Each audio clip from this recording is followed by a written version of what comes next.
L'argent, c'est important. Aristote en était bien conscient. C'est un excellent outil pour faire du commerce. Il s'est cependant rendu compte que si l'argent devient l'objet d'échange lui-même, par exemple en étant proposé comme un investissement potentiellement rentable, alors là les choses se compliquent. Souvent, seul le prêteur gagne et non l'emprunteur. Quelque chose dont Aristote avait déjà conscience et qu'il avait du mal à expliquer. De nombreux aspects des transactions monétaires sont contraires aux normes morales encore enseignées aujourd'hui par les religions monothéistes. Mais dès que les partenaires financiers s'appuient sur ces croyances, alors les investissements deviennent éthiques et responsables.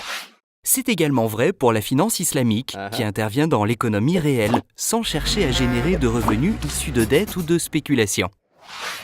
L'argent est utilisé pour réaliser des investissements sur un modèle de financement qui dépend de la performance de l'emprunteur. Si les affaires vont bien, les deux parties sont gagnantes. Si les affaires vont mal, les risques sont ainsi partagés.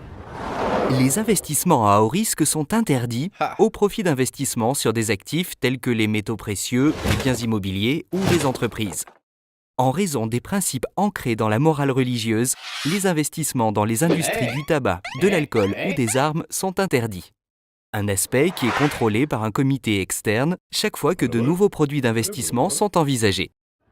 Ainsi, la confiance réciproque permet d'investir sereinement, un élément essentiel dans la finance islamique.